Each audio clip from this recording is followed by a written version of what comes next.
Lumulubog sa desperasyon ang Iran matapos harangin ng Syria ang armas ng terorista at pigilan sa hangganan ng Iraq ang tangkang muling buksan sa dahas ang ruta ng supply ng Hezbollah. Ang kargamento ay natagpuan sa loob ng isang truck na tangke ng langis na papunta sa Banyayas sa baybayin ng Syria.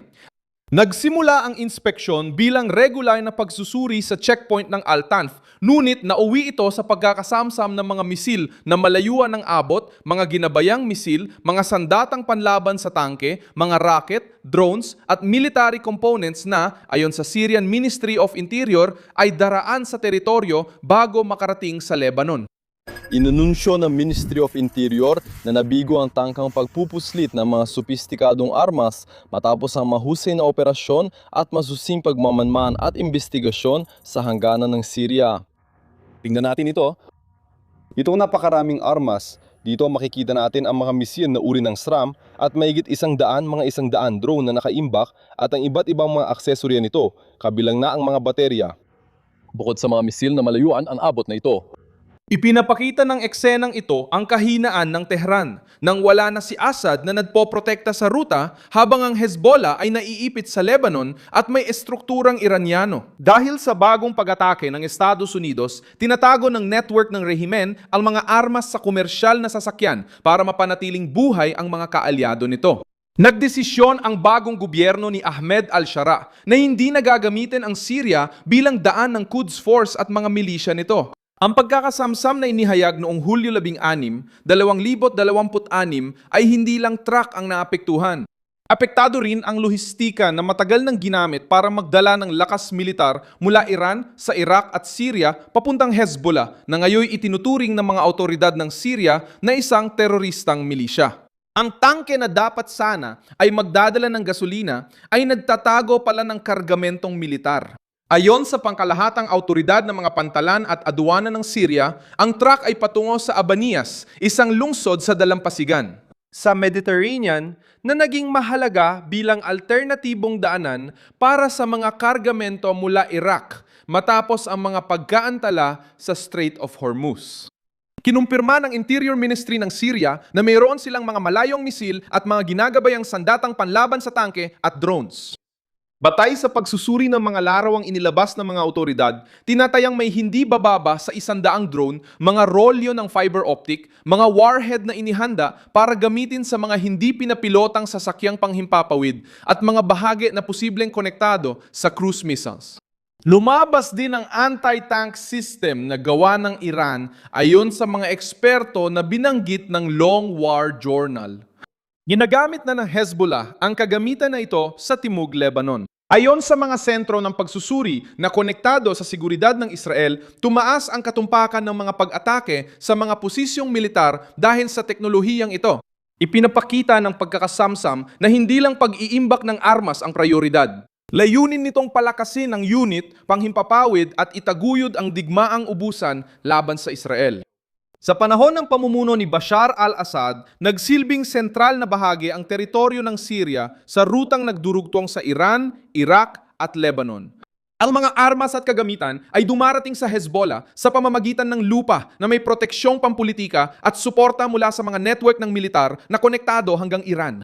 Nang bumagsak si Assad noong katapusan ng 2024, mismong leader ng Hezbollah na si Naim Qassem ang umamin na nawalan ng ruta ng supply ang grupo sa pamamagitan ng Syria. Nagbigay ng dagdag na presyon si Donald Trump sa sistema lalo na nang magumpisa ulit ang pag-atake ng Estados Unidos.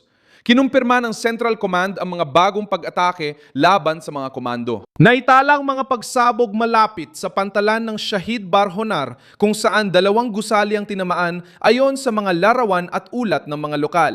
Sa 5 gabing nakalipas, daandang posisyon na ang naabot ng kampanya kasabay ng muling blokadang pandagat. Malapit nang mabigo ang memorandum ng pagkakaunawaan sa Islamabad na may layuning bawasan ng pag-atake, payagan ng paglalayag at magbukas ng bagong usapan. Diyan lumalakas ang usapan sa posibleng operasyong panlupa. Ipinakita na ng digmaan kung gaano kalaki ang magiging kapalit.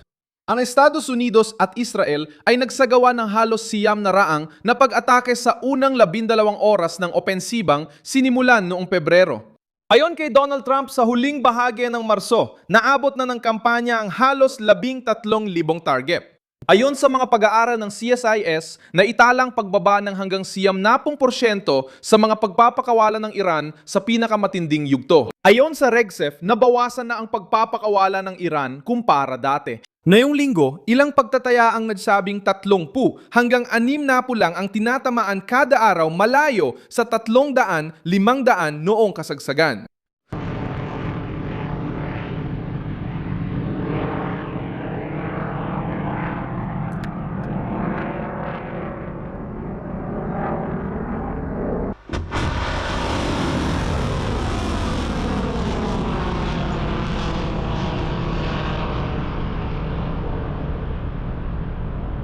Ipinapakita rin ng pagbawas ang paghina ng Amerika. Nagamit na ng Estados Unidos ang karamihan ng Patriot Interceptor sa reyon. Batay sa balita, tinatayang kalahati ng natitirang inventaryo para sa kampanya ang nawala at aabuti ng ilang taon bago mapalitan. May putukan pa rin, ngunit pumasok na ang digmaan sa yugto ng mga piling pag-atake. Nakakatakot kung gaano kabilis na sanay ang mundo sa mga pagsabog, mga tanker ng langis na tinamaan at mga babalang militar sa Golpo. Dinurog ng pinsalang pantaw ang Iran. Ang human rights activists sa Iran ay nagtala ng hindi bababa sa 1,000 at 700 sibilyan na namatay hanggang Abril. 2 milyong Iranian ang pansamantalang nawalan ng tirahan sa loob ng kanilang bansa. Sinusubukan ng rehimeng Iranian na gawing panggatong sa nasyonalismo ang pambobomba. Ayon sa ulat, dating kritiko ay naging voluntaryo, habang sa libing ni Ali Khamenei, sumigaw ang mga tao laban sa mga opisyal na tutol sa kanya. Sinisira ng presyon ng mga estruktura, ngunit nagbibigay ito sa rehime ng isang kwento upang patahimikin ang mga kalaban. Sumali ang Qatar sa tensyon sa pagtanggi nitong kasama sila sa mga pag-atake. Sinabi ng mga medyang Israeli na pumayag ang Doha sa pag-atake sa Iran pero itinanggi ng Qatar ang partisipasyon at iginiit na depensa lang ng kanilang teritoryo ang ginawa nila. Ang Qatar ay tahanan ng Al Udeid Air Base at sinusubukang iwasan ng direktang pagpasok. Ang banta mula sa Iran ay nakaapekto rin sa personal na seguridad ni Benjamin Netanyahu. Ayon sa medyang konektado sa Iran, ang punong ministro ng Israel at asawa niya ay bibigyan ng permanenteng proteksyon habang 5 taon naman para sa kanilang mga anak dahil sa banta ng paghiganti. Iba-iba pa rin ang bersyon sa tagal, ngunit isinama na ang takot sa tangkang pagpatay sa pagsusuri sa seguridad. Sinabi ni Netanyahu na anumang bagong pag-atake ng Iran laban sa Israel ay tatanggap ng mas matinding tugon. Ang labanan sa mga drone ang naguugnay sa krisis na ito sa digmaan sa Ukraine. Ayon kay Peter Zeihan, naglunsad ang Kyiv ng halos 100 bagong modelo sa loob ng 3 buwan at nagsimulang gumawa ng humigit kumulang 13 unit para sa bawat 10 na ginagawa ng Rusya. Ang kalamangan ng Ukraine ay nasa inobasyon na sinusuportahan ng pondo mula sa Europa at ng infrastrukturang panghimpapawid ng Sobyet. Ayon sa pagsusuri ni Zeihan, maaring ipakita ng 2026 kung paano magtatapos ang digmaang ito.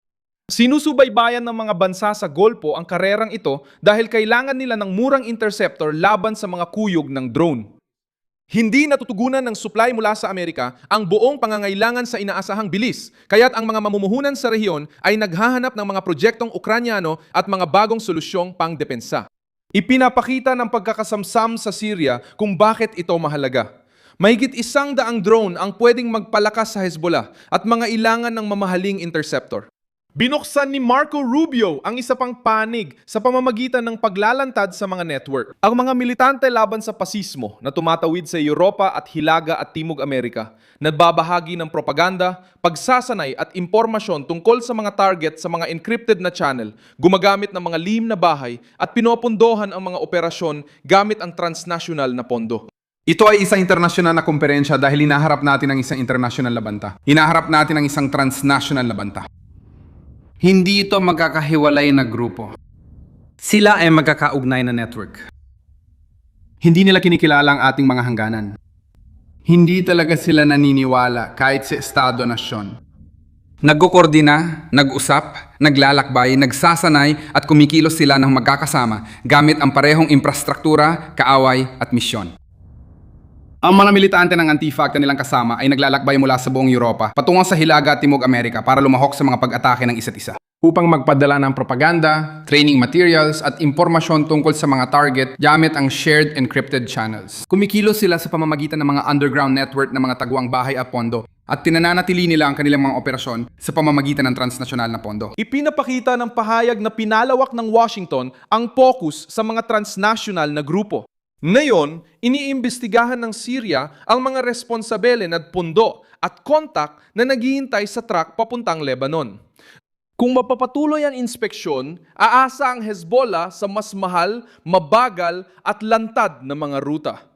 Para sa Iran, ibig sabihin nito ay mas kaunting kakayahan na armasan ang mga kaalyado sa panahong patuloy na inaatake ang kanilang baybayin at muling itinutulak ng kipot ng Hormuz ang rehiyon sa mas malawak na digmaan. Maraming salamat sa panonood ng video na ito hanggang dulo. Suportahan ang aming proyekto at mag-ambag sa pananalapi sa pamamagitan ng Pixkey na makikita sa inyong screen. Kami ay independiyenteng channel na nakatuon sa pagbibigay sa inyo ng makatotohanang impormasyon.